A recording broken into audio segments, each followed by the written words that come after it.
Nah, mohon maaf tadi terpotong. Nah, ini ada lagi. Baik, tadi kan bambu hitam ya, atau di sini tetapi ada pula yang dibuat dari bambu warna putih. Nah, jadi membuat calung, kalau calung itu katanya dipukul si bambunya. Kemudian terbuat dari bambu hitam sama bambu putih.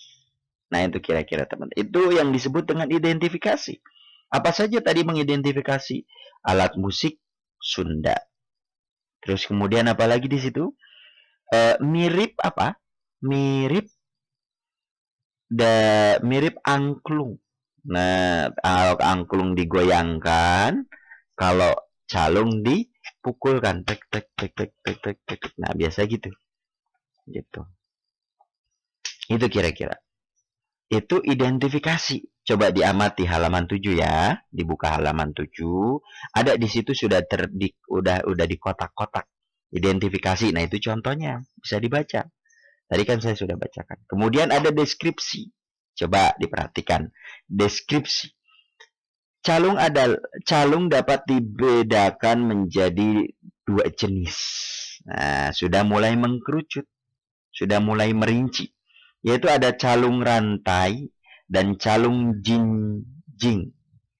Calung rantai biasanya dimainkan dengan duduk bersila. Nah, duduk bersila. Itu mulai deskripsi kan? Orang lain walaupun nggak pernah melihat permainan calung, tapi kita bisa lihat, bisa menghayal dari catatan dari berita yang ada di halaman 7. Sedangkan calung jinjing biasanya dimainkan dengan cara menjinjing bambu yang telah dideretkan sambil berdiri. Nah, berdiri kalau ini.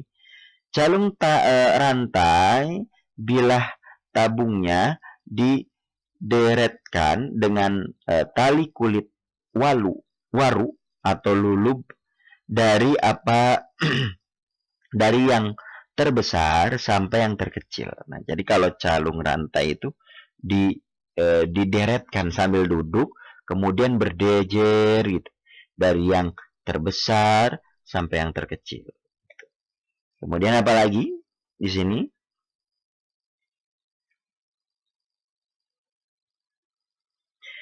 Yang berjumlah 7 wilahan, 7 ruang bambu atau lebih. Komposisi alatnya ada yang satu deretan dan ada juga yang dua deretan. Calung induk dan calung anak, calung rincik atau calung rincik. Cara memainkan calung rantai dipukul dengan dua tangan sambil duduk bersila. Biasanya calung tersebut, nah di situ ya, diikat di pohon atau di bilik rumah. Calung rantai Banjaran Bandung. Ada juga yang dibuat acak dudukan khusus dari bambu atau kayu. Misalnya calung Tarawangsa di Cibalang atau Cipatujah, Tasikmalaya. Calung rantai di Banjaran dan Kanekes Baduy. Nah, itu ya tempat-tempat cara bermain calung, tempat yang biasa diinikan oleh masyarakat begitu. Udah secara terperinci kan deskripsinya? Calung ada dua, calung rantai sama calung jinjik. Kalau calung rantai itu secara memainkannya sambil sila duduk. Nah, ini contohnya coba lihat. Yang sebelah kalau ada di ini di apa namanya? Di buku paket. Nah, kalau calung rantai ada banyak. Nah, kalau di bawah foto bukunya ada yang sebelah kanan itu calung rantai. Kalau yang calung jinjik itu ada sebelah kiri. Nah, itu kira-kira bisa terlihat ya. Itu. Baik, berikutnya deskripsi 2. Adapun calung jinjik berbentuk deret bambu bernada yang disatukan dengan sebilah kecil bambu panir. calung jinjik terdiri atas 4 atau 5 buah.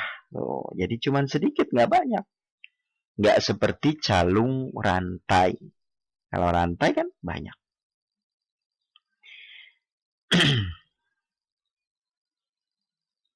Seperti calung apa? King calung penepas, calung jongjrong, calung jonggong. Cara memainkannya dipukul dengan tangan kanan. Nah, melalui pemukul dan tangan kiri menjingjing memegang alat musik tersebut. Nah, itu kira-kira ya. Jadi itu cara memainkan calung jingjing dan calung rantai. Ya, bisa dilihat dan dipahami di halaman 7. Perhatikan ya. Gitu. Baik, kita teruskan. Gitu. Nah, ini cirinya. Gitu. Terus kemudian kita lanjut saja ke bahasa. Kebahasaan. Nah, kebahasaan ada di halaman 9. Coba dibuka halaman 9. Ada kata sifat. Nah, kata sifat di sini apa saja? Kata sifat itu ada keadaan orang, binatang, atau benda.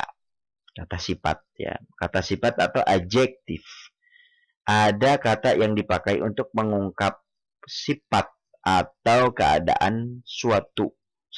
Misalnya keadaan orang, binatang, atau benda. Nah, kata sifat itu biasanya ada baik, tidak baik. Itu kata sifat. Pintar itu kata sifat. Nah, jadi maksudnya di dalam teks deskripsi itu harus terkandung kata sifat.